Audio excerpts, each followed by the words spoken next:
Hi Year 2.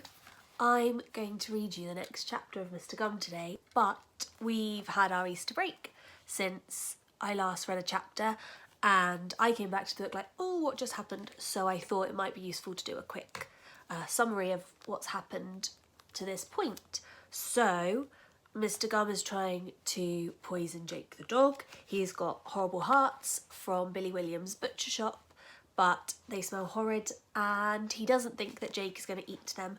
So he is trying to solve that problem at the moment.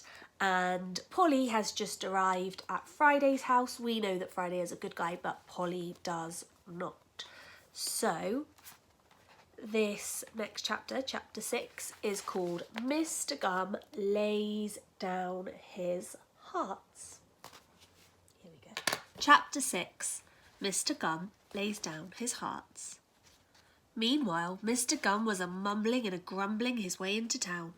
He made his way past Billy William III's right royal meat, and while he was tempted to go in, he knew that it would be a waste of time.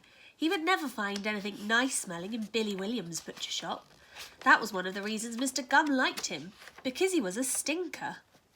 There were no customers with Billy William at that hour, and Mr. Gum could see him through the dirty window.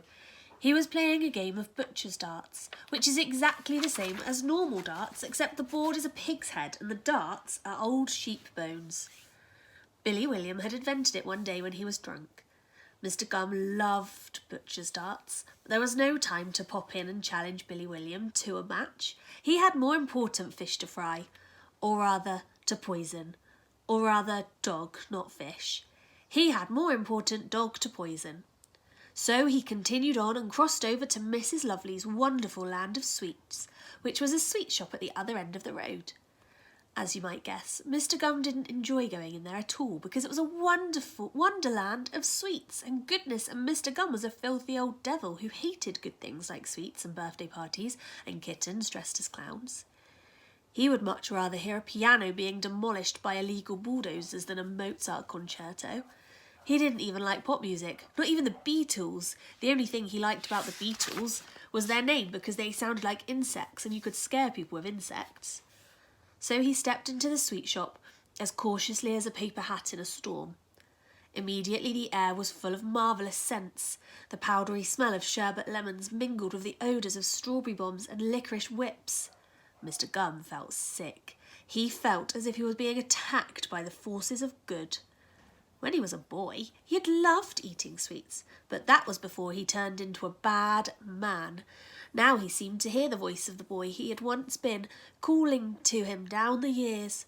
Where did it go? All the good! Where, oh where? Turn again! Turn again! You can be good again, I know it! There is still time! Turn again, Mr. Gum, said the voice in his head. He looked down and saw that the voice was not in his head after all, but belonged to a young boy who was standing next to him. Turn again, Mr. Gum, you can be good again, said the boy, offering him a fruit chew. For some strange reason, the boy's honest face frightened Mr. Gum more than anything else in that sweet shop. All this talk of turning again, he snarled, shoving the boy out of the door.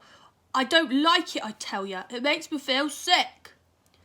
At that moment, Mrs. Lovely came tumbling out of the back room with her kindly eyes and kindly nose and kindly ears.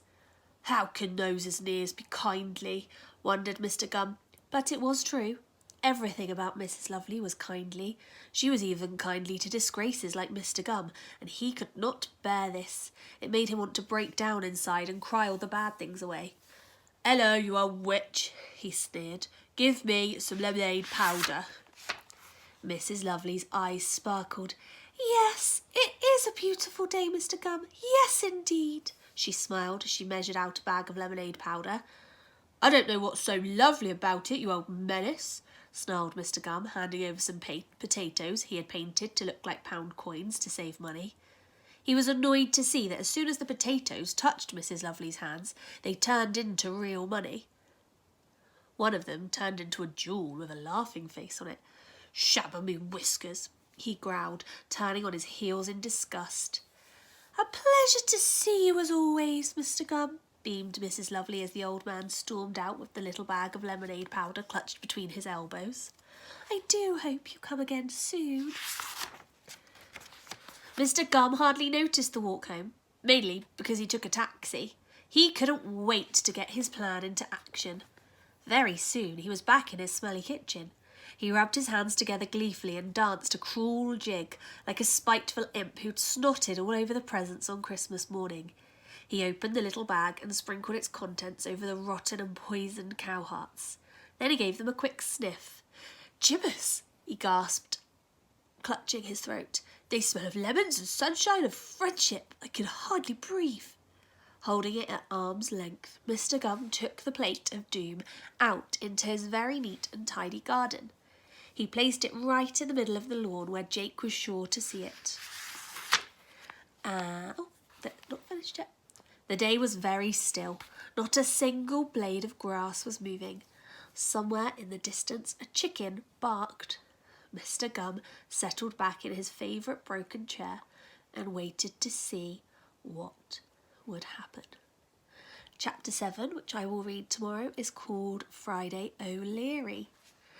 So there we go. I hope you enjoy, and I will read some more tomorrow.